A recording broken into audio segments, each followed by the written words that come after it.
Bismillahirrahmanirrahim. Assalamualaikum warahmatullahi wabarakatuh. Alhamdulillah, Allahumma sholli ala sayyidina Muhammad wa ala ali sayyidina Muhammad. Yang sama kita hormati keluarga besar, pejabat, pegawai PT PN 4, bapak-bapak, ibu-ibu, jamaah fardu subuh, insyaallah semuanya dimuliakan Allah Subhanahu wa taala. Amin ya rabbal alamin. Saya mengkhususkan 1 bulan 7 titik untuk tausiah di Pekanbaru dan sekitarnya. 2 titik sebelum sholat Jumat, setelah Jumat, malam Sabtu, Sabtu subuh, dan Sabtu siang. Pekan kedua, bulan ini pekan pertama dimajukan, dipercepat. Termasuklah subuh Sabtu ini kita bisa berjumpa di masjid. Bagi saya masjid ini bersejarah karena saya pulang ke Pekanbaru bulan Agustus 2008, bulan Ramadan. Saya selalu sholat di sini bersama almarhumah ibu saya. Jadi kalau saya rindu dengan almarhumah, saya zuhur mampir ke sini karena dulu kami selalu sholat di sini. Masjid ini strategis di pinggir jalan, bagus, dingin, apalagi siang Ramadan banyak orang tidur di sini. Saya ada kajian rutin di sini. Dulu setiap siang dan setiap Ramadan saya selalu diberikan kesempatan Ustaz Matondam dari tahun 2008 sampai sekarang. Mudah-mudahan silaturahim kita bisa tersambung.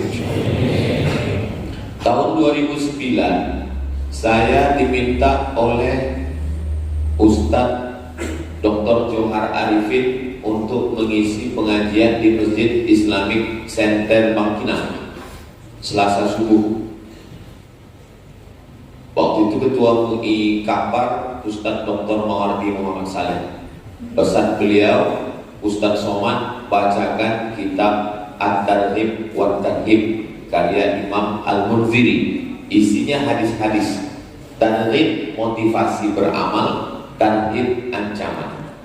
Lalu saya mengkaji kitab itu sampai akhirnya berubah bupati, nama saya pun tak masuk lagi. Biasa. Nah, lalu kemudian itulah kenapa buku ini saya lanjutkan waktu terbentuk Yayasan Tamu Wakaf Umat. Buku ini terus kami kaji dan sekarang sudah sampai subuh ini pada hadis yang ke-296. Nama kitabnya kalau mau dibeli atau di-download, At-Tarhib wa Tarhib, ancaman dan motivasi. Nama penulisnya Imam Al-Munziri. Kitab aslinya terlalu tebal, 1000 halaman. Lalu datang Imam Al-Hafiz Ibnu Hajar Al-Asqalani diringkas menjadi Mukhtasar At-Tarhib wa Tarhib. Sekarang kita masuk hadis. Qala al-Imam Al-Hafiz Al-Munziri bisanadihi. Imam Al-Munziri dengan sanadnya meriwayatkan sampai kepada seorang laki-laki namanya Usamah bin Zaid. Usamah artinya singa. Kalau ibu bapak ingin punya anak yang gagah perkasa, kasih dia nama Usama. Nama anak saya Usama, Ustadz Sami Ahmad Misbahi Ibadillah. Usama bin Zaid. Nabi punya anak angkat namanya Zaid bin Harisah. Datang orang panggil dia Zaid bin Muhammad. Zaid anak Muhammad, Zaid anak Muhammad. Turun ayat. Maka Muhammadun aba ahadim min rijalikum. Muhammad bukan bapak kamu, walakin Rasulullah, dia adalah Rasul utusan Allah.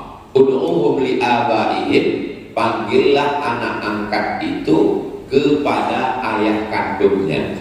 Nah, jadi kalau ada bapak ibu mohon maaf punya anak adopsi, anak angkat, jangan dipakaikan di akte, di KTP-nya bin kita. Pakai bin asli bapak. Anak angkat saya ini Pak Ustaz tak tahu bapaknya, karena saya pulang sholat subuh dapat kardus depan rumah. Tak mungkin bin kardus. Nah, pakai bin Abdillah, anak hamba Allah. Abdillah, Abdul Rahman, asalnya Abdul Somad, anak hamba Allah. Tak boleh pakai bin nama kita, karena itu pemalsuan nasab. Nanti orang menyangka anak kita, tiba-tiba nanti pembagian harta warisan. Adopsi anak bagus, tapi ada 3 poin yang tidak bagus menurut Islam. Yang pertama, anak angkat dipakaikan nasab bin bapak angkat, tak boleh, haram. Apalagi anak perempuan, nanti diwadikan pula waktu nikahnya, waktu mati dapat warisan pula. Yang kedua, banyak bapak angkat menulis wasiat, semua hartaku untuk anak angkatku kalau aku mati. Adapun adik-adikku selok sendalku pun jangan kalian kasih ke dia. Tak boleh. Maka ahli waris tetap mendapatkan. Kalau kita mau menyelamatkan anak angkat, kasih dia wasiat atau hibah. Beda hibah sama wasiat. Aku hibahkan tanah itu 2 hektar untuk anak angkat, langsung pindah nama. Tapi kalau wasiat, menunggu menikah. Nah, makanya jangan senang dulu kalau dapat wasiat, karena itu tak langsung dapat, tunggu dia meninggal. Kalau yang menerima ini mati duluan, batal wasiat. Jadi kalau mau ada orang ngasih, Ustaz Somad, saya mau ngasih wasiat ini, hibah aja lah Pak. Saya khawatir saya berhenti. Yang ketiga yang berbahaya tentang masalah anak angkat ini adalah ketika anak angkat sudah menganggap macam ayah kandung, emak kandung, lalu di rumah dia membuka aurat. Kalau kebetulan anak angkat itu perempuan, maaf cakap, nampak betisnya, nampak lengannya, nampak rambutnya, padahal itu haram bagi ayah angkat. Tak boleh berdua-duaan dia di rumah. Banyak kasus berawal dari anak angkat, lama-lama jadi bini angkat. Ibu pun hati-hati. Kejahatan terjadi bukan karena ada niat dari pelakunya, tapi karena ada kesempatan. Ingat, yang di rumah itu buaya darat. Buaya ini bisa kita berkawan kalau lepas dia kenyang. Bisa. Kenapa dia patuh ke pawang? Karena disumbatkan 1 ekor ayam, kenyang dia. Kalau lepas dia lapar, dimakannya juga itu. Nah, maka hati-hati, waspada. Nah, Nabi ini punya anak angkat namanya Zaid. Zaid bin Muhammad kata orang. Akhirnya panggil dia ayahnya. Maka Zaid bin Harithah. Zaid ini punya anak namanya Usamah. Usamah ini diangkat Nabi jadi panglima perang umur 18 tahun. Anak sekarang umur 18 tahun sibuk minta paket 43. Muhammad Al-Fatih jadi panglima perang menaklukkan Konstantinopel. 3 riwayat karena berbeda tahun lahir. Ada yang menyebut 19, ada yang menyebut 20, ada yang menyebut 21. Muhammad Al-Fatih jadi penakluk panglima perang 19, 20, 21. Usama bin Zaid jadi panglima perang 18. Sekarang ditanya anak-anak muda ini, berapa umur kau? 22. Hampir sudah kau taklukkan hati dia. Nah, inilah yang meriwayatkan hadis ini namanya Usamah bin Zaid, cucu Nabi dari anak angkatnya Zaid bin Harithah radhiyallahu anhuma. Jadi kalau menyebut nama sahabat itu radhiyallahu anhu. Dulu kalau salat tarawih di sini, Al-Khalifatul Awwal Sayyiduna Abu Bakr As-Siddiq radhiyallahu anhu. Masih begitu lagi sama-sama. Karena sebagian masjid sudah tak boleh lagi bid'ah. Padahal itulah cara ulama Ahlus Sunnah untuk mempertahankan Ahlus Sunnah. Karena kalau tidak, Syiah melaknat semua sahabat. Abu Bakar laknat, Umar laknat. Makanya salah satu ciri masjid Ahlus Sunnah di kaligrafinya itu ada Abu Bakar, Umar, Utsman. Tak ada. Ada Utsman. Utsman. Abu Bakar. Untung ada. Tak ada, curiga juga kita ini. Begitulah cara ulama Ahlus Sunnah, ditulis nama Abu Bakar dan dilanturkan. Al-Khalifatul Tsani Sayyiduna Umar ibn al-Khattab radhiyallahu namanya doa laknat sonamai Quraisy, melaknat dua berhala Quraisy. Yang dia maksud dua berhala Quraisy Abu Bakar dan Umar. Abu Bakar dan Umar itu setiap selesai sholat subuh dilaknat, Allahumma la'an sonamai Quraisy. Mudah-mudahan Allah menyelamatkan Riau Indonesia dari Syiah. Radhiyallahu anhu. Qala, dia berkata, qala Rasulullah SAW, Nabi bersabda, man suni'a ilaihi ma'rufun, siapa yang dikasih kebaikan, siapa yang dibuatkan kebaikan. Saya subuh ini dibuatkan kebaikan. Subuh tadi disambut, sampai ke dalam dikasih teh, minum, makan kue. Jamaah belum, saya udah lama saya dibuang tadi.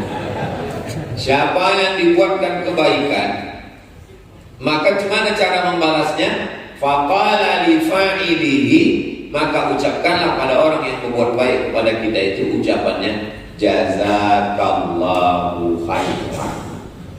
Jaza Allah, jaza balas, ka engkau, jazaka membalas engkau Allah. Cara menerjemahnya, Allah membalas kebaikan engkau khairan, dengan kebaikan. Yang paling bagus dibalas yang sama. Siapa yang berbuat baik kepada kamu, balaslah. Kalau tidak sanggup membalas, doakanlah. Bagaimana cara mendoakannya? Jazakallah khairan. Kalau perempuan, jazakillah khairan. Kalau dua orang, jazakumallah khairan. Kalau banyak, jazakumullah khairan. Kalau ragu, tak usah bunyi. Kalau bunyi, jazakallah khairan. Apa yang kau cakapkan tadi? Aku mendoakan kau. Kenapa enggak kau baca kuat? Aku takut riya. Jaga hatiku, padahal dia tak tahu salah. Faqad ablagha fi sana, siapa yang sudah mengucapkan jazakallahu khairan, faqad ablagha fi sana, maka dia sudah cukup untuk memberikan balasan dengan kata-kata pujian. Ini menunjukkan Islam ini agama yang merespon orang lain. Orang buat baik pada kita, jazakallahu khairan. Orang menawarkan sesuatu pada kita, barakallahu fiik. Lahir anaknya, barakallahu laka fil maulud wa syakartal wahid wa ruzikta birrahma wa balagha asyuddah. Datang kita acara nikah, barakallahu lakum wa baraka alaikum wa jama'a bainakum fi khair. Meninggal saudaranya, inna lillahi wa inna ilaihi raji'un. Bersin dia, yarhamukallah. Sekarang kita di zaman orang yang non responsif. Tak ada respon. Kasihnya kue, dia bilang enak pun tidak. Apa sekarang?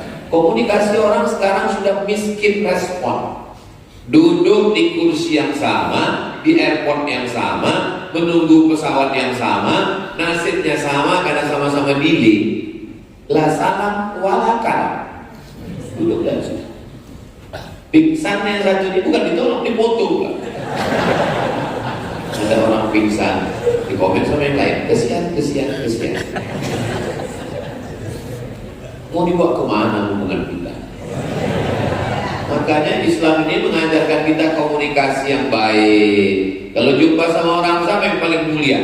Jumpa saya dengan orang PTPN 4. Dulu ingat saya PTPN 5. Orang jadi 4, macam eselon.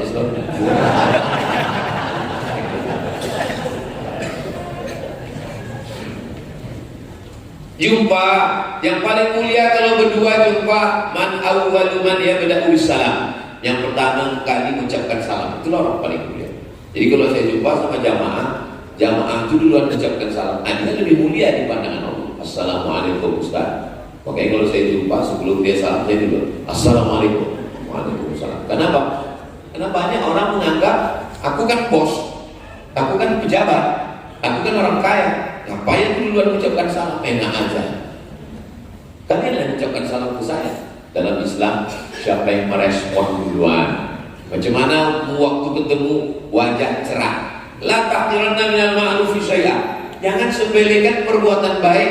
Antal fa'akhaka biwajhin talqin. Jumpa dengan orang wajahnya cerah. Jangan jumpa sama orang muka ditekuk macam jeruk purut dipijak gajah. Hancur. Ketika jumpa bersalaman, ma'amin muslimaini, dua orang muslim yang taqiyani berjumpa wa yatasafahani berjabat tangan, illa ghufira lahuma, diampunkan Allah dosa mereka berdua, malam yatafarraqa, sebelum berpisah. Tahadu tahabbu, saling berbagi hadiahlah kamu, maka kamu akan berkasih sayang. Berbagi hadiah, tak bisa ngasih hadiah, mengucapkan terima kasih, syukran, dibalas dengan afwan. Diberi sesuatu kebaikan, mampu membalas, balas. Tak bisa membalas, jazakallahu khairan. Jazakallahu khairan. Jaza, membalas. Ka, engkau. Allah, Allah. Khairan, kebaikan. Semoga Allah membalas perbuatan baikmu ini dengan kebaikan. Ketika kita mendoakan saudara kita, Allah kirim malaikat. Apa kata malaikat? Amin walaka mithluh. Kabulkan doa orang ini, Allah membalas macam yang kau doakan untuk saudara. Ada 3 orang diundang ke istana raja. Datang raja, dikasih pulpen, pena. Kata yang satu, kok tahu begini gak datang aku tadi? Masa ke istana cuma dapat pulpen? Kata yang kedua, jadilah ada alat tulis daripada gak dapat sama sekali. Kata yang ketiga, aku bukan melihat penanya, yang kulihat adalah siapa yang memberi. Maka nanti ketika aku pergi ditanya orang, itu pena dari mana? Ini pena dari raja. Jadi kita kalau dikasih orang sesuatu, jangan kita tengok benda, kalau macam ini banyak di pasar pagi Aleka. Begitu lamanya kita berkawan, inilah yang bisa kau kasih. Tapi yang kita tengok adalah respon dia sudah berbuat baik kepada kita, maka kita doakan dia jazakallahu khairan. Wa fi riwayatin, dalam riwayat lain. Ini menunjukkan bahwa satu hadis itu banyak riwayat. Riwayat ini, riwayat ini, riwayat ini. Tak bisa kita mengatakan hanya satu riwayat. Dalam riwayat lain, man uliya ma'rufan, siapa yang diberi perbuatan baik, au usdiya ilaihi ma'rufan, siapa yang diserahkan suatu perbuatan baik. Lafaznya berbeda, maknanya sama, intinya ada orang buat baik sama kita. Berbuat baik kepada berbuat buruk jangan sekali. Jangan sekali itu maksudnya jangan lakukan. Banyak anak-anak sekarang tak paham. Berbuat baik kepada berbuat buruk jangan sekali. Maksudnya kita ulang berkali-kali Pak Ustaz. Jangan sekali, maksudnya sekali pun jangan. Nahwahu atau seperti ini. Di mana hadis ini bisa kami dapatkan? Rawahu Tirmidzi. Hadis ini disebutkan oleh Imam Tirmidzi, nama kitabnya Sunan Tirmidzi. Wa qala, dia berkata, hasanun gharib. Hadis ini statusnya hasan. Berapa level hadis? Paling tinggi sahih, di bawah sahih hasan, di bawah hasan dhaif. Habis sahih hasan dhaif. Tapi kata adanya hadis maudhu. Hadis maudhu bukan hadis. Hadis maudhu itu hadis palsu. Contoh hadis palsu, al-bazinjan syifa'un min kulli da', terong obat dari segala macam penyakit. Itu hadis palsu. Siapa yang membuat? Tukang jual terong. Berlaku. Wa saqata min ba'din nusakh. Hadis ini tidak terdapat di sebagian naskah. Wa rawahu Tabrani. Hadis ini diriwayatkan Imam Tabrani. Nama kitabnya Al-Mu'jam Al-Kabir. Fis Shaghir, dalam kitab Mu'jam As-Shaghir 3. Al-Mu'jam Al-Kabir, Al-Mu'jam As-Shaghir, yang pertengahan Al-Mu'jam Al-Awsat. Mukhtasaran, secara ringkas, tidak panjang. Idza qala ar-rajul, kalau ada orang yang berkata jazakallahu khairan, Allah membalas kebaikanmu, faqad ablagha fi tsana, maka dia sudah cukup dalam memberikan balasan pujian kata-kata. Bisa membalas dengan yang sama, bagus. Tak bisa balas yang sama, ucapan. Tak bisa ucapan, senyuman. Senyum itu tak bisa, mati aja lah. Masa serendah itu tak bisa kita membalas perbuatan kebaikan orang. Itu hadis 296. Saya menyampaikan hadisnya setengah jam, setengah 6 sampai jam 6. Dari jam 6 ke setengah 7 saya jawab beberapa pertanyaan yang masuk. Nanti pas setengah 7 kita sholat sunat isyraq 2 rakaat masing-masing. Usolli sunnatal isyraq raka'ataini lillahi. Waktu Bapak Ibu sedang sholat sunat isyraq, disitulah saya pulang diam-diam. Oh, tak gitu Pak, saya pun. Man sholat subha fi jama'atin, siapa yang sholat subuh berjamaah, summa qa'ada yadhkurullah, duduk berzikir dengan Allah, majlis. Kabarnya pengajian subuh Ahad di masjid ini dulu sudah terlaksana karena satu dan lain hal off. Mudah-mudahan subuh Ahad nanti berlanjut lagi insyaallah. Karena masjid ini strategis di tengah kota, jalannya bagus, tempat parkir ada, mubazir kalau tidak dimanfaatkan. Undang ustaz-ustaz kita dekat dari kantor MDI 1000 ustaz, mintakan Ahad subuh. Karena masyarakat ini kalau tidak dikawal dengan pengajian ini, semua pergi ke Car Free Day bercelana pendek. Lari 2 kali putar, makan 3 mangkuk. Kau tahu Pak Ustaz, saya berjalan juga di situ. Hadis 297. Wa anil Ash'ath, dari sahabat Nabi namanya Ash'ath bin Qais radhiyallahu anhu, Allah meridhai dia. Qala, dia berkata, qala Rasulullah SAW, Nabi bersabda, inna ashkaran nasi lillah, orang yang paling bersyukur kepada Allah di antara kita yang ramai, siapa orang yang paling bersyukur kepada Allah tabaraka ta'ala? Ashkaruhum linnas, orang yang pandai berterima kasih kepada manusia. Siapa yang paling pandai berterima kasih kepada manusia, itulah orang yang paling bersyukur kepada Allah. Sekarang banyak orang tak tahu berterima kasih. Dikasih hati minta, banyak juga yang mengalami. Macam membesarkan anak buah ya Pak Ustaz, udah besar kita dimakannya. Tak pandai membalas budi, kacang lupa kulitnya, karena memang sekarang kacang tak berkulit, berbungkus. Begitulah sekarang. Banyak orang berkata di zaman sekarang, kalau berbuat baik siap-siap macam melepaskan anjing terjepit. Sudah lepas kita kena gigit. Aku Pak Ustaz, obat aku berbuat baik. Ada saya jumpa orang. Orang biasanya tobat narkoba, tobat zina, dia tak aku tobat berbuat baik. Gak ada aja baiknya Pak Ustaz. Sebaik apapun kita jelek aja, maka bagusan kita usah berbuat baik. Kalau bisa kita berbuat baik bukan karena respon orang. Saya bertamu ke rumah orang di Bogor, tertulis di pintu rumahnya, meminjamkan uang menambah musuh. Ini foto saya di depan rumahnya, foto saya posting di Instagram. Di komen orang, betul. Begitulah manusia zaman sekarang, melilit macam ular sawah. Zaman dulu anjing jadi kawan, zaman sekarang kawan jadi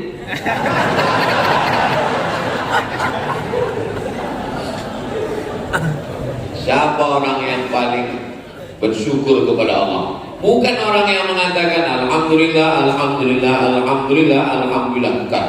Bukan itu orang yang paling bersyukur. Orang yang pandai berterima kasih kepada manusia. Aku terima kasih banyak ya Pak, terima kasih banyak. Nah, inilah orang yang paling bersyukur kepada Allah. Kalau kita banyak terima kasih kepada manusia. Gimana cara kita berterima kasih? Ya, macam mana cara berterima kasih? Lain padang, lain belanang, lain lubuk, lain ikatnya, lain adat, lain tradisinya. Macam-macam tradisi orang. Kami mau mengucapkan terima kasih sama Pak Ustaz, kata mereka. Lain daerah itu lain cara dia mengungkapkan terima kasihnya. Pergi saya ke Aceh. Di Aceh itu cara orang Aceh berterima kasih karena Ustaz sudah mau datang. Dibuat acara, didudukkan saya di pelaminan. Saya sangka mau akad lagi. Habis itu diambil mereka daun-daun kayu diikat, diambilkan, dicucukkan, disiramkan, namanya pesejuk. Duduk ya Ustaz, kami mau buat pesejuk dulu. Nah dulu saya siramkan mereka. Oh begini cara orang Aceh, terima kasih. Ada belut kuning. Semua yang salaman itu menyuapkan belut. Hujan memang kawan. Oh begitu cara orang Aceh. Nah di Pulau Sumatera ini, habis dari Aceh turun ke bumi Minangkabau, lain pula cara orang Minang ini menyambut. Sanggup saya ting ting ting ting ting ting ting ting ting kosong tak ada sih. Rupanya gulanya di dalam. Ustadz Abdul Somad tipe Kabumi Minangkabau bukanlah Ustadz luanan diundang. Inyo adalah anak kemanakan awak nan dirantau pulang kembali ibarat air lawi nan suri kadare. Yang pulang balik ke pantai ke Tampek nenek mamanya, disambut, dibawakan orang tua tembak sirih ke saya duluan. Saya ambil sirih dari satu, saya punya, baru berbisi Pak Bupati, Pak Ustadz sikit aja di sebelah. Ada sempat masuk. Oh begitu cara orang Minangkabau. Terbang ke Kalimantan. Sampai di Kalimantan dibisikkan panitia, Ustaz, nanti turun Ustaz dari airport itu dikasih orang kepala panjang. Terus Ustaz lepaskan ke tebu hitam, nanti dipasang orang ke tebu hitam, Ustaz potong, baru Ustaz bisa lewat. Wah, kalau sempat tak putus tuh. Sakitnya tidak seberapa, majunya keluar berita Ustaz Somad tak bisa memotong tebu. Hilang harga diri kita kan, mesti putus gitu.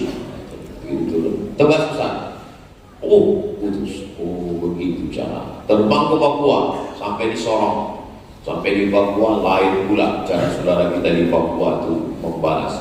Sampai di airport Papua dikasih mereka piring sebesar ini gambar burung kasuari. Apa ini Pak? Injakkan kaki Ustaz di situ. Oh, dipijak piringnya. Habis itu dibawa pulang. Ada piringnya di rumah. Tinggal bapak itu.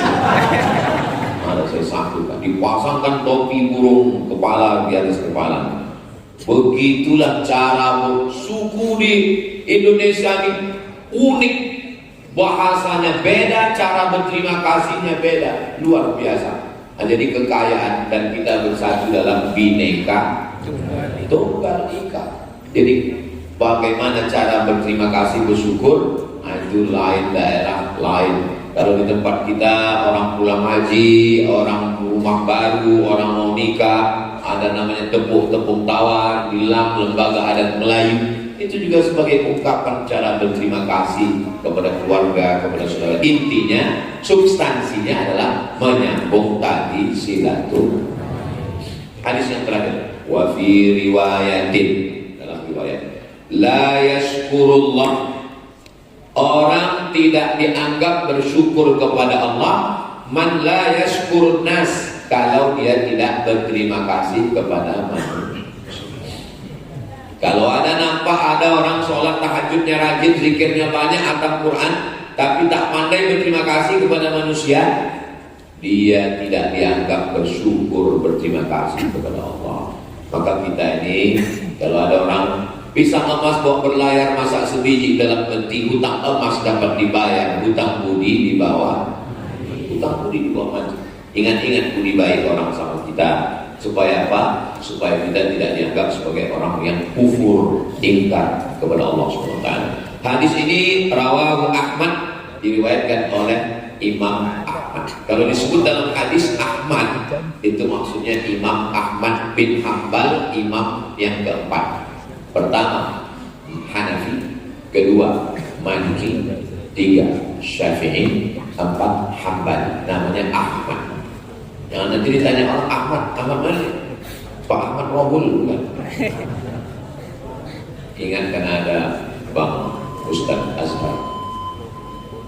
Itu hebatnya musik PTP ini. Ada penanda habis habis waktunya.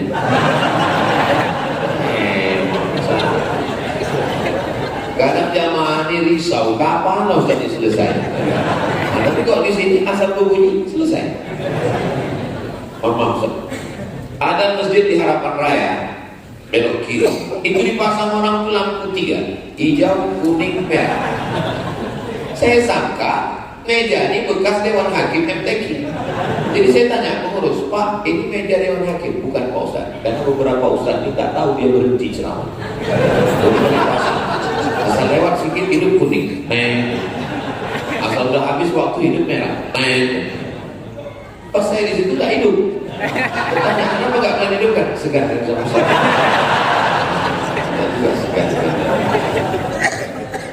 Alhamdulillah. Sebagaimana janji saya sampai jam 6:05. Nah, sekarang saya jawab beberapa pertanyaan ini. Saya di mana-mana bertanya itu memang saya minta pakai kertas. Kenapa? Karena banyak orang mendapat mikrofon ini dia pula ceramah jadinya. Tahu kemana-mana cerita.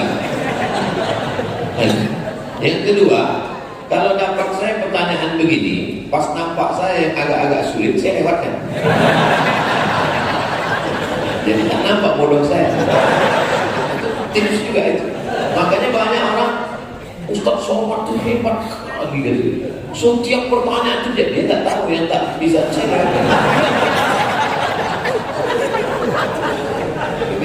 Ini rahasia ini saya buka cuma di BTP 4.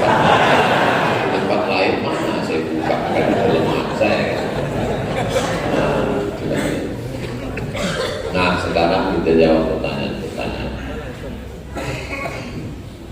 Begitulah seriusnya jamaah mengetikkannya, memprintkannya. Memang orang niat mau belajar, tiba-tiba kita sepedekan tak kita jawab. Cuma sakit hati dia. Jadi begini Pak Ustaz, belum apa-apa udah jadi begini. Islam tak ada salam, tak harus jadi begini ya. Jadi gini, aku udah nikah dari, aku pula. Kalau kita dulu sama Ustaz itu saya sekali pegang. Orang sekarang ini kasar perasaan. Aku udah nikah Desember 2019. Selama 4,5 tahun ini masih tinggal sama orang tua. Kalau bisa kalian jangan nikah, jangan nikah.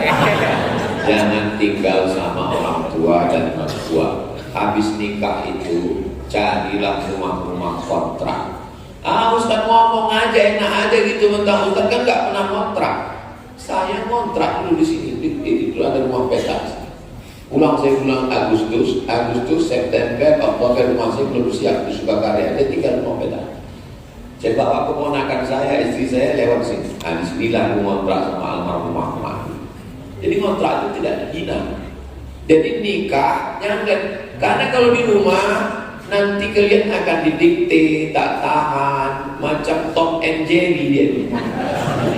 Jadi usahakan bilang sama dia, aku bukan tak sayang dengan kalian mak ya, tapi izinkan kami mandiri, kami mau kontrak sana, izinkan kami. Jadi belanja ke mana? Belanja kirim juga lah. Nah, supaya bisa kalian hidup. Akhirnya bulan Juli 2024 saya beli rumah KPR subsidi take over, masih sisa 5 tahun lagi. Sebenarnya saya juga nggak mau ambil rumah yang masih ada utang ke bank, takut riba. Tapi keadaannya bikin saya dan suami akhirnya ambil rumah itu dan udah saya tempati juga.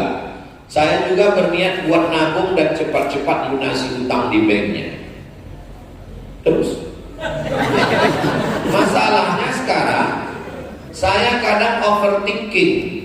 Saya takut Allah cabut keberkahan di hidup saya gara-gara utang bank ini. Saya takut terputus dari Nabi Muhammad karena dosa riba ini. Saya minta nasihatnya.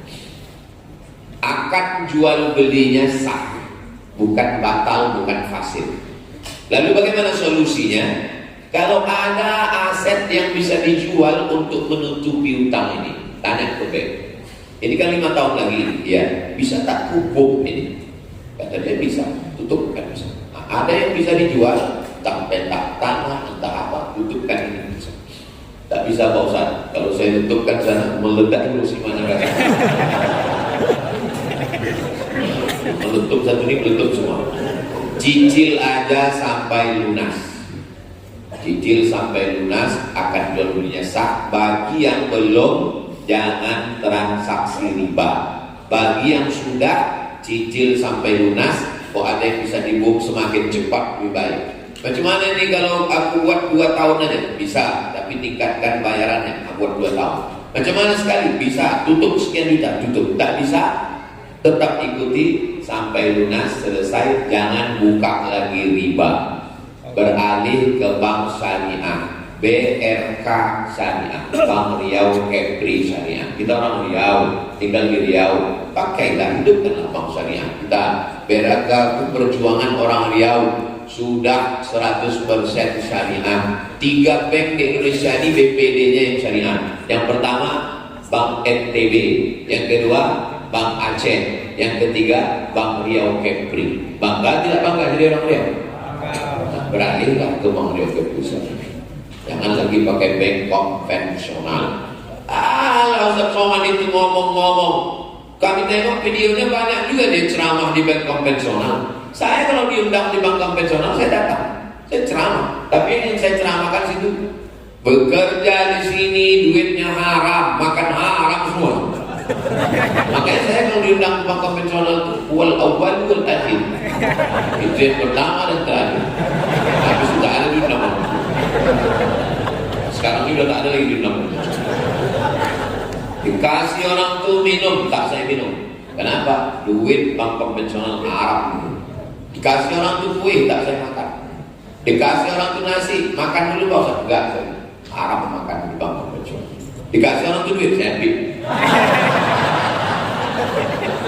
Saya ambil, saya serahkan ke Yayasan Tabung Wakaf Umat. Ini ketuanya Ustaz Allah bina, karena itu macam mana kalau Bapak Ibu menyimpan duit 10 miliar di bank konvensional, dapat bunganya. Bunganya tak boleh dibiarkan di bank itu. Bunganya itu diambil, tapi jangan dibawa pulang ke rumah. Serahkan ke lembaga yang dinikmati orang banyak. Kenapa Yayasan Tabung Wakaf Umat? Karena ini beasiswa gratis untuk siswa. Dikasih. Tapi kalau mau ngasihkan duit riba begitu atau duit sogok pilkada kemarin, kasihkan aja. Bilang sama Ustaz Anop, ini ada duit. Dah, jangan pula begini Ustaz Anop, ini ada beberapa duit haram ini. Kasihkan aja. Dah. Ini begini Ustaz Anop, dari Yayasan Tabung Wakaf Umat, juga kedatangan kami ini ada beberapa duit haram. Ini yang dari calon bupati kemarin. Yang dari calon gubernur, ini yang pilih kasihkan aja semua. Kita pun yang menerima tak usah buat tanya-tanya, ini halnya apa? Assalamualaikum Ustaz. Waalaikumsalam.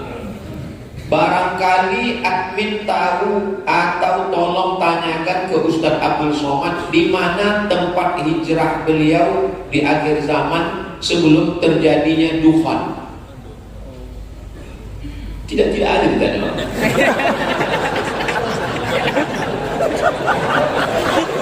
Turun dufan itu asap. Begitu turun dufan asap, semua orang baik-baik di dunia ini meninggal. Jadi kita insya Allah selamat dari huru hara hari kiamat. Karena sebelum salam Sahih Muslim 5, Allahumma inni a'udzubika min adzabi jahannam wa min adzabil qabri wa min fitnatil mahya. Itu selamat. Wa min fitnah wal mamat wa min syarri fitnatil masiihid dajjal. Jadi kita insya Allah kalau beriman beramal soleh tak merasakan huru hara hari kiamat. Kita sudah waktu turun awan dingin itu kita mati semua. Terus husnul khatimah semua. Ustaz mau hijrah kemana? Saya tetap sih. Saya tetap di Rimbo Panjang, tidak akan hijrah kemana-mana sampai mati saya. Waktu saya lulus PNS dosen 2008 bulan November, lulus saya dosen. Di tahun yang sama saya diterima di Pupus oleh University Perguruan Agama Bandar Seri Begawan Brunei Darussalam. Saya tanya Mak, aku 2 pilihan. Aku jadi dosen di UIN atau aku jadi dosen di Brunei. Apa kata Mak? Hujan emas di negeri orang, hujan batu di negeri kita, lebih bagus lagi di kampung kita. Kau tetap pilih ya? Memang betul batu terus.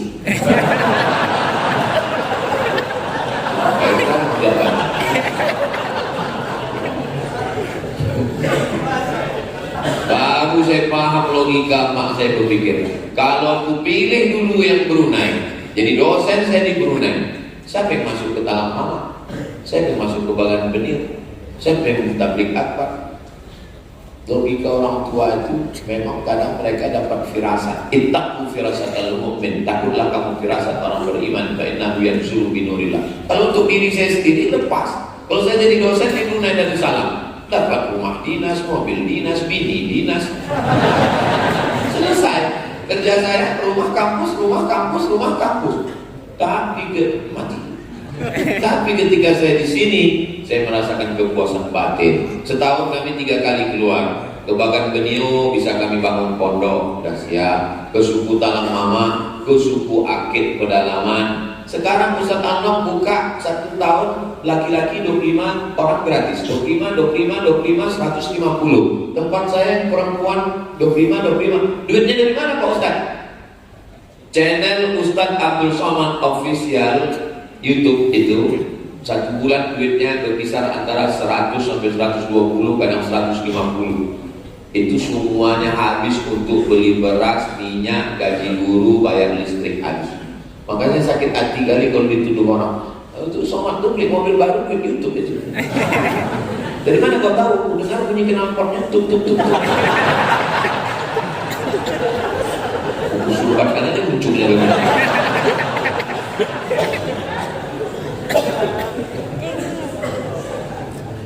Datang ke pondok itu tengok, tanya adminnya dari mana dia dapat duit. Nah, maka bapak ibu nanti pulang dari sini lewat jembatan Leton terus ke Simpang Bingung, sampai di Simpang Bingung jangan bingung-bingung lagi.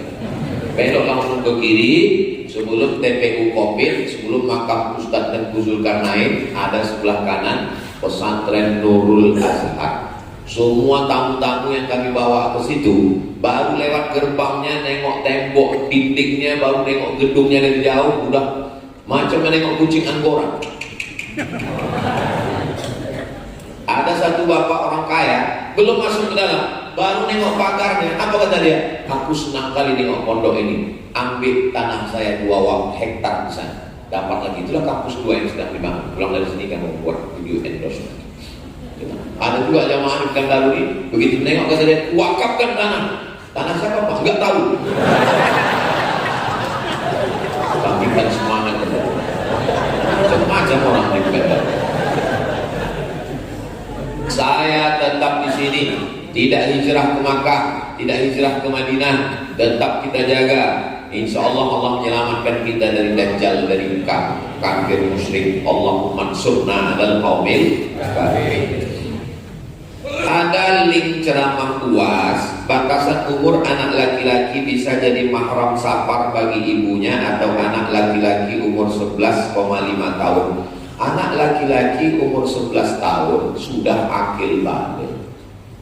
Asal dia sudah mimpi, maka akil balik. Perempuan secara umum 9 tahun sudah maaf cakap menstruasi, sudah bisa jadi mahram ibunya safar. Kalau ada link ceramah UAS, bantu infokan. Kalau ada, bagi saya sudah tahu admin, ada anak masih 10 tahun lebih pintar dan cerdas dari anak yang sudah balik.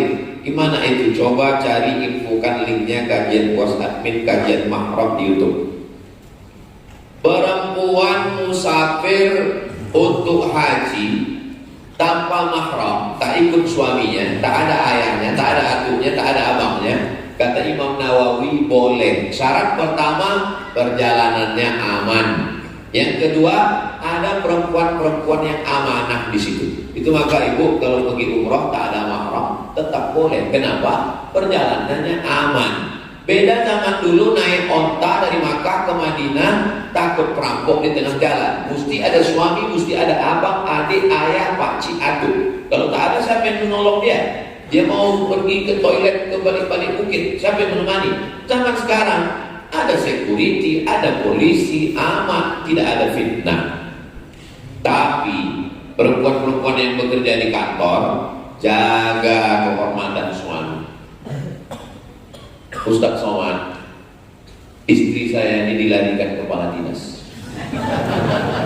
Kenapa bisa begitu Pak? Mereka keluar kota, saya yang mengantar ke airport. Saya bilang sama Pak Kepala Dinas nih, ku titipkan istriku ya Pak. Betul-betul dijaganya Pak Ustadz. Kenapa kau latah? Kalaupun terpaksa ibu harus keluar kota, jangan dengan laki-laki yang tak mahram. Perempuan bekerja, masuk kantor, berangkat jam 7 pagi, masuk kantor jam 8, pulang jam 4 sore, sampai rumah jam 5, macet sampai jam 6, azan maghrib, sholat isya, makan. Sama suaminya cuma 3 jam, 9, 10, 11. Sama laki sendiri 3 jam, sama laki orang 10 jam. Akhirnya apa kata orang barat? Witing trisno jalaran suko kulino. Cinta tumbuh karena sering bersama.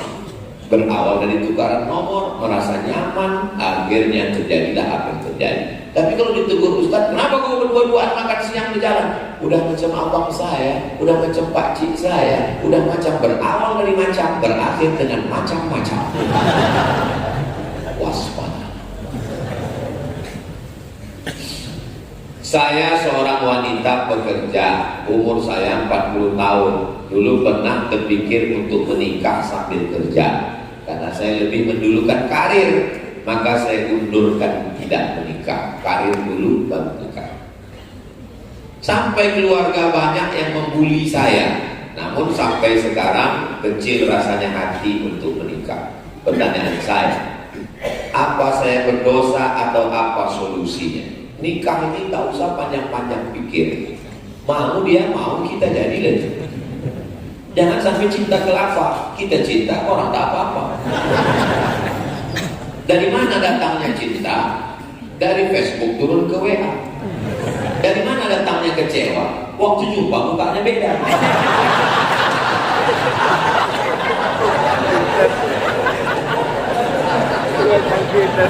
Asal mau dia menerima kita, jangan diawali dari pembohongan. Fotonya aja udah bohong, pas di-upload rupanya udah 5 kali filter.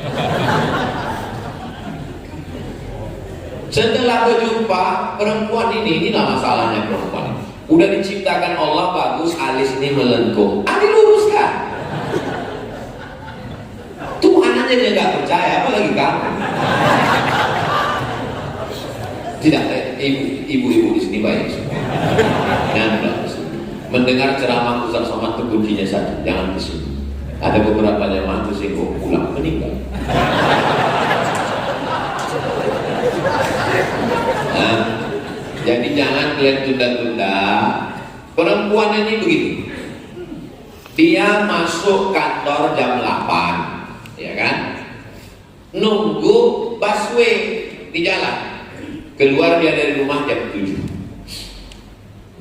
Pas jam 7 lewat busway. Pas lewat, penuh kali busway-nya, nantilah. Dah 7.15 lewat taksi. Alah, tak pakai AC pula, nanti berkeringat. Ayolah 7.30 lewat busway lagi. Gak ada tempat duduk berdiri, enggak lah. 7.45 lewat ojek. Daripada terlambat ini menjadilah. Paham kan? Jadi nanti kalau nampak ada wanita karir, orang kaya, jabatannya tinggi, dapat lakinya biasa-biasa, itu 7.45.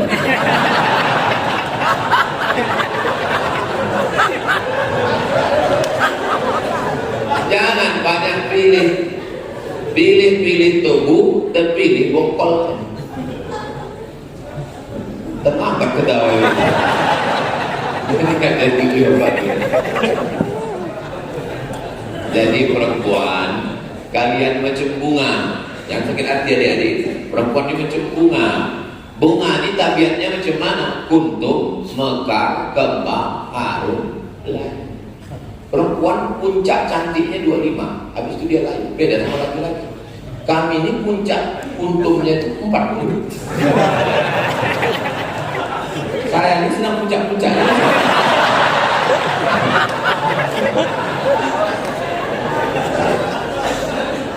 Makanya kalian jangan pilih-pilih. Anak tilap karir dulu lah, S2 dulu lah, S3 dulu lah.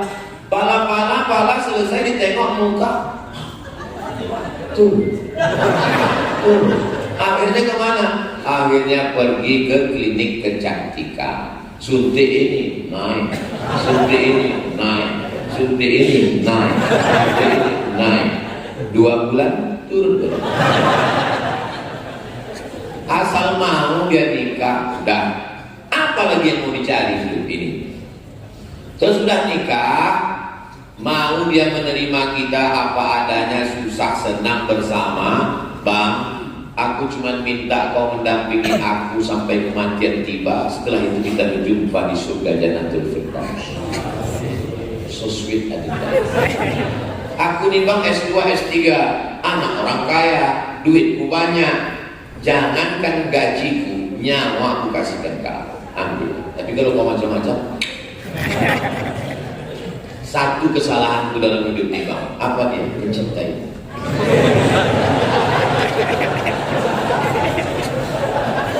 Tak kenapa kita kalau di masjid PTP-nya ada romantis saja.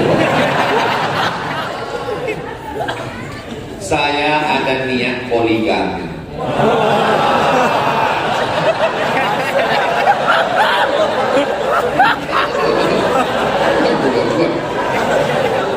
Tapi takut sama istri. Apa hukumnya takut sama istri?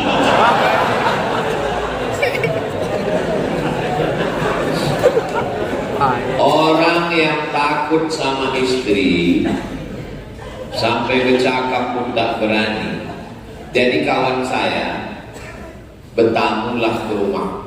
Kawan-kawan kami juga bertamu. Mohon maaf ya, mohon maaf. Dinaikkan ya kakinya waktu di rumah kawan itu dinaikkan. Biasalah kita berkawan kan.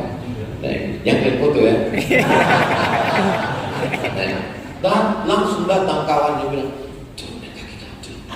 takut nampak bini. Takut nampak bini, tak boleh kamu itu menaikkan kaki kamu. Laki-laki yang terlalu takut sama bini itu nanti kalau meninggal dia tak kena azab kubur. Kenapa mau diazab malaikat? Kata malaikat, yang ini gak usah kita azab, lu azab kan?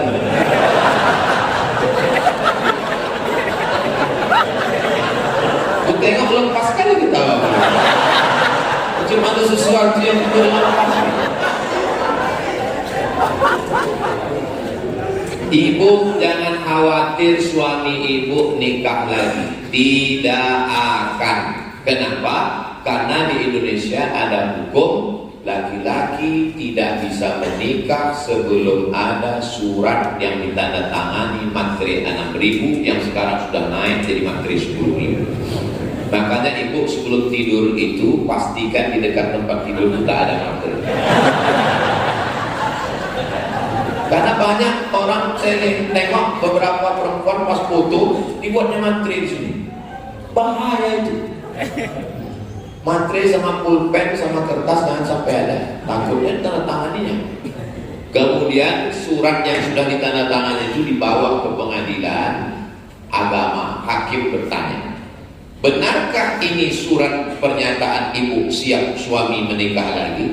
Benar Pak Hakim. Tanda tangan ibu? Iya. Tidak ada paksaan dari pihak manapun dan penuh kesadaran. Putuskan dari Pak Hakim. Sudah, silakan lama.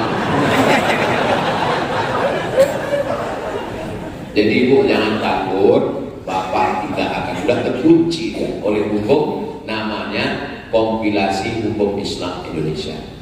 Ibu ceritakan biar supaya tak naik asam lambung. Gimana Bu? Udah tenang ya? Gua agak tenang dulu deh. Udah tadi agak cemas. Bagaimana kita menyikapi paham Wahabi yang sangat meresahkan jamaah masjid? Spesialis Wahabi ini Ustaz Al, tonton aja channel dia. Persimpangan kita yang tak bisa ketemu, tak ada titik temu itu 3. Yang pertama masalah bid'ah. Maulid Nabi bid'ah, tahlil bid'ah, Isra Mi'raj bid'ah, nuzul Quran bid'ah, halal bihalal bid'ah, 1 Muharram bid'ah. kunut subuh bid'ah, salaman selesai sholat bid'ah, zikir bersama bid'ah, mengangkat tangan mengusap muka bid'ah. Ketika kau katakan saudaramu bid'ah, maka kau sama dengan mengatakan dolalah fitnah, kau pelaku bid'ah, kau sesat, kau masuk neraka. Itu satu simpang yang kita tak bisa dijumpa. Yang kedua, masalah tawassul. Saya kalau berdoa tawassul saya 10. Atawassalu ilaika bihaqqi nabiyyika Muhammad sallallahu alaihi wa alihi thayyibin tahirin wa ashabihi al-mayamin wan nabiyyin was-siddiqin wasyuhada was-shalihin wal malaikatil muqarrabin wal ulama'il 'amilin wal awliya'is shalihin. Aku bertawassul kepada ya Allah berkat Nabi Muhammad, berkat wali-wali. Bagi mereka orang yang bertawassul itu musyrik. Jadi mereka menengok saya di musyrik. Itu mereka tak mau datang ke pengajian saya. Karena dibilangnya somat itu luas, Ustaz tadi sebuah. Yang ketiga, saya kalau jumpa ayat mutasyabihat, yadullah, tangan Tuhan, itu mesti ditakwil menurut Imam Asy'ari. Yauma yukshafu an saqin, betis Tuhan. Tuhan tidak pakai tangan, tidak pakai betis. Tuhan itu walam yakul lahu kufuwan ahad, laisa kamitslihi syai'un, wujud tidak baqa mukhalafatuhu lil. Sedangkan mereka mengatakan Tuhan bermuka, Tuhan bertangan, Tuhan berkaki, Tuhan duduk di atas aras, Tuhan turun malam-malam naik lagi ke atas. Kata mereka siapa yang mentakwil kafir. Jadi saya ini di mata mereka pelaku bid'ah, musyrik, kafir. Jadi bagaimana cara melawannya? Panggil ustaz pakar-pakar yang alim. Ustaz Al-Naqdi termasuk spesialis bidang itu. Apa yang mereka permasalahkan, kaji. Ustaz, ini masalah salam selesai sholat. Nanti Ustaz Al-Naqdi akan menjelaskan. Menurut Imam Nawawi, kalau tadi sebelum ke masjid gak ada salaman, selesai sholat baru salaman, hukumnya sunnah. Kalau tadi di luar sudah salaman, selesai sholat salaman, maka mubah. Itu Imam Nawawi yang hafal Sahih Muslim. Jadi jamaah ini dicerdaskan dengan ilmu. Ada pun kegiatan maulid buat terus. Masjid kita ini masih ada maulid. Buat terus. Jadi kalau mereka membedakan bina, buat terus sampai akhirnya dia capek. Bina. Kuncinya dua aja. Kalau capek kita menang dia. Capek dia menang kita.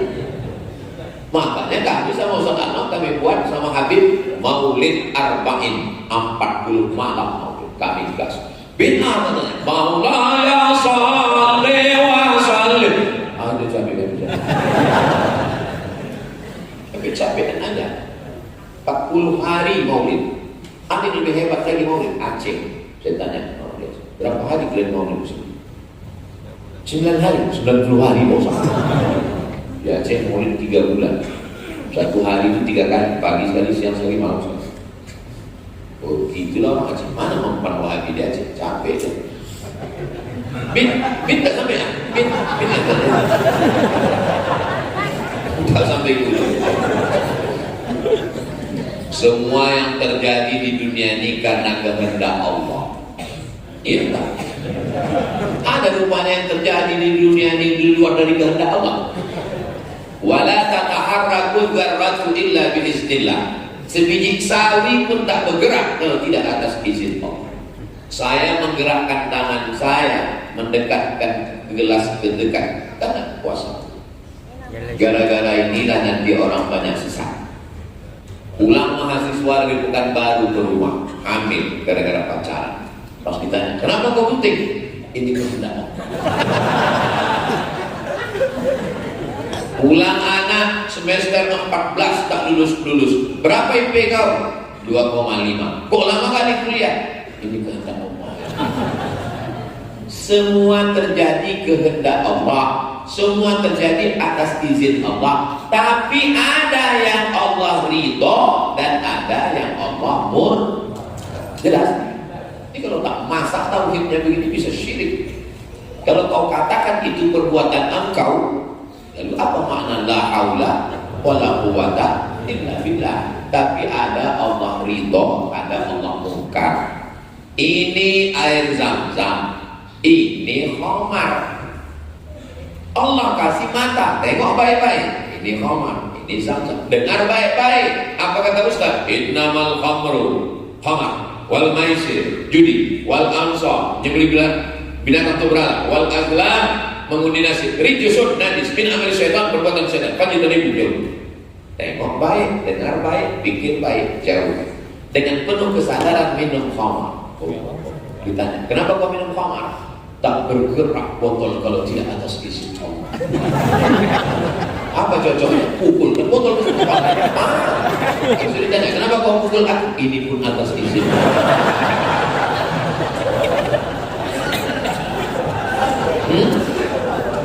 Jelas?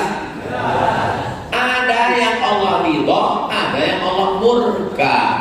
Inna sam'a, kau kasih kuping, telinga, wal basar, mata, wal fuad, hati dan pikiran, pakailah untuk mencari ridha Allah. Jangan minta surga, karena kalau minta surga cuma dapat surga, tapi kalau minta ridha Allah semua dapat. Makanya doa kita, Allahumma inna nas'aluka ridha. Mudah-mudahan kita semua mendapat ridha. Semua bilang amin. Ada satu ibu diam aja. Ibu kok diam? Aku udah dapat ridha. Rupanya nama suaminya Pak Ridho.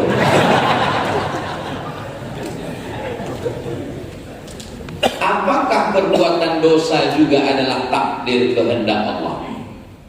Ada hukum sebab akibat, ada takdir. Kecicilan, tinggalkan kunci motor di motor, gasnya hidup, berbunyi di depan toko, masuk ke dalam, pulang hilang. Itu hukum sebab akibat. Ambil pisau potongkan lem, sebab akibat. Dikunci stangnya, dikunci rantainya gempok, belikan rantai besi, ikatkan ke batang pinang. Keluar dari masjid, sama pinangnya digergaji orang. Kan udah cukup usahanya kan? Barulah kau katakan ini takdir Allah. Anak ini dijaga, dipelihara, terjadi juga yang terjadi. Maaf cakap. Anak-anak gadis yang diperkosa di Bosnia oleh tentara Serbia, Slobodan Milosevic, laknatullah alaihi ajma'in. Itu takdir. Tapi anak kita kuliahkan ke kota, kita belikan rumah, kita kasih mobil, kita kasih kunci, kita biarkan pacaran. Setelah dia hamil, kita bilang itu takdir. Itu kejahatan.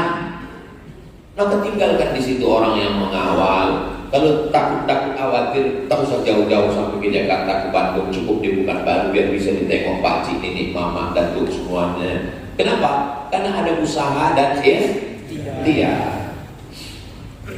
Ada takdir yang kita tak bisa memilih. Menjadi orang Riau, lahir di Riau, menjadi orang Melayu, menjadi orang Bugis, menjadi orang Mandailing, menjadi orang Cina, menjadi orang Keling. Itu takdir yang tak bisa ditolak. Maka tak boleh kita ejek orang karena sukunya. Karena dulu tidak ada malaikat ngasih dia multiple choice. Oh, mau jadi orang apa? Arab, Batak, Cina. Tak boleh kita ejek. Tapi masalah baik dan buruk Allah kasih kita pilihan. Walladzina amanu wa 'amilus shalihati ulaika ashabul jannah walladzina kafaru wa kadzdzabu bi ayatina ulaika ashabun nar. Apa kata orang tua-tua kita? Tepuk dada, tanya selera. Itu hawa nafsu. Tepuk dada, tanya iman. Subuh ini kita dengan segenap kemampuan setel jam 4 tahun, mandi bersih, datang ke masjid. Kita pilihan. Mau tidur sampai jam 8 bisa. Semuanya terjadi atas kuasa Allah. Tapi ada Allah ridho, ada Allah murka. Apa dalil mencuci tapak kaki ibu dan meminum airnya? Ya Rasulullah, aku mau ikut perang. Karena kalau aku mati perang, aku masuk surga. Kata Nabi, alaka min ummin, emak kau masih hidup? Kata dia, ada di rumah. Kata Nabi, ilzam rijlaiha fathammal jannah. Kau urus tapak kakinya, maka kau dapat surga. Maksud Nabi mengurus tapak kakinya itu maksudnya kata-kata kiasan. Urus tapak kakinya maksudnya kasih dia belanja, kasih dia makan, senangkan hati. Banyak orang sekarang pas mau tes P3K diminumnya air Pas sudah menang, duit gajinya dikasihnya ke bininya. Maknya seperak tidak dapat. Ini terjebak pada ritual.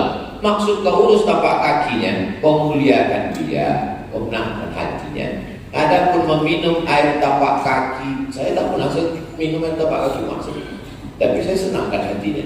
Saya buatkan yayasan, pendidikan. Sampai sekarang sejak dia meninggal 2019, 18 Maret sampai sekarang 4 tahun. Tak putus 300 paket tiap bulan. Satu paket isinya beras 10 kilo, minyak 1 kilo, gula 1 kilo, sarden, roti, susu saset. Karena itu makanan dia dulu untuk sedekah. 4 tahun tak putus. Ini ada orang minum air kaki mak sekali tak pernah sedekah. Apa itu? Terjebak pada ritual. Nah, jadi tidak disuruh Nabi Muhammad SAW kalau mau urus dia sebaik-baiknya. Ini pulang dari sini, belikan makanan kesukaannya, datang ke rumahnya, belikan kain, senangkan hatinya. Jangan sampai pulang tak membuat apa. Apa hukum zakat profesi yang dipotong langsung oleh manajemen tempat kita kerja? 2,5%. Jadi kalau dapat 10 juta 250.000. Apakah gaji saja atau semua? Gabungkan semua. Uang sipak, uang sikut, uang tunjang, uang sundul, uang tanduk, SPPD, keluar kota, uang tunjangan, uang senyum. Ada kantor senyum sedikit keluar duit. Keluarkan 2,5%. Lalu pegawai DM atas mau supaya tertib zakat, potong atas. Potong atas. Bagus. Bupati, wali kota, general manager, perusahaan, direktur, selamat jamaah ini tidak makan haram. Makan haram gara-gara makan zakat. Potong atas 2,5%. Tapi Pak Ustaz, kalau potong atas, kami kan berzakat juga kepada tetangga kami, keluarga kami. Gimana caranya? Tulis nama-nama keluarga itu, bawa ke ketua, ke pejabat, ke Basnas, bilang sama dia, saya ada tanggungan nih. Kalian kalau mau potong gaji saya, ini mesti dapat juga. Karena waktu saya sosialisasi di Kabupaten Kampar, ada satu pegawai bilang, saya nggak mau bayar. Karena kalau saya bayar, siapa yang nanti yang dapat tetangga saya, keluarga saya? Lalu datang Pak Ketua Basnas nanya, berapa kau kasih tetanggamu itu? Sebulan saya kasih 100.000, serahkan ke kami, saya kasih 500. Nah iya Pak, gitu ya. Nah, jadi lapor ke Basnas. UPZ, Unit Pengumpulan Zakat. Jadi PTPN 4 buka UPZ, datangi Ustadz yang ada di Basnas Provinsi, buka unit, nanti kumpulkan, serahkan ke Basnas, nanti Basnas akan membalikkan lagi sesuai keperluan. Nah, jadi bahwa kita di PTPN ini ada keluarga, ada jiran, ada kawan, ada sahabat, di data sekian orang, nanti duit yang balik itu bisa lebih besar daripada yang diserahkan ke sana. Kenapa? Karena di Basnas Provinsi itu, di Basnas Kabupaten dikumpulkan semua dari personal, perusahaan, BUMD, PT, kumpulkan semua baru disebarkan lagi. Karena zakat ini kalau sendiri-sendiri macam satu batang lidi, tapi kalau banyak dia macam satu sapu lidi. Satu batang lidi apa yang bisa dibuat? Membuang botol patah. Tapi kalau sapu lidi, pencuri mati. Terakhir kertas. Apa nih Ustaz? Tahu di mana? Untuk mendapatkan pahala sholat berjamaah 27 derajat, apa syaratnya Pak Ustaz? Sholatul jamaati tafdulu sholatal fardhi bi 27 derajat. Sholat berjamaah lebih utama daripada sholat sendirian 27 derajat. Datang ke masjid, ikut sama imam sholat berjamaah dari takbiratul ihram sampai salam, maka dapat 27 derajat. Istiqomah selama setahun berarti dapat tambahan umur 27 tahun. Hitungnya jangan satu sholat. Istiqomah sholat berjamaah di PTPN 4 ini selama 1 tahun berarti bertambah pahalanya 27 tahun. Jadi kalau ada yang istiqomah di sini 10 tahun berarti umurnya bertambah 270 tahun. Inilah yang menjawab kenapa umur kita pendek sedangkan umur umat Nabi sebelumnya panjang. Umur Nabi Nuh 950 tahun. 950 tahun, bayangkan berapa kali ikut pilkada itu. Apakah umur kita bisa melewati itu? Bisa.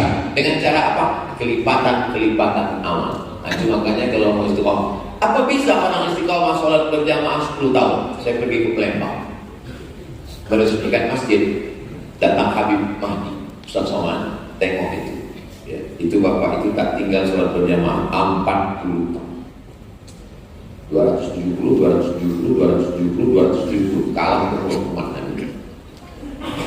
Jadi kalau ada yang mengatakan umur kita pendek, amal kita pendek, tidak, amal kita lebih banyak daripada amal umat Nabi sebelumnya, karena kelipatan yang diberikan oleh Allah kepada khusus umat Nabi Muhammad Sallallahu Alaihi Wasallam. Termasuklah subuh ini, sholat subuh berjamaah, duduk berzikir dengan Allah sampai terbit matahari, sholat sunat isyraq 2 rakaat, dapat pahala macam haji dan umrah. Hadisnya sahih atau tak sahih Pak Ustaz? Hadisnya ada dalam Sunan Tirmidzi, hadisul hasan. Maka kita sholat sunat isyraq, usolli sunat al-isyraq, pakai kaf.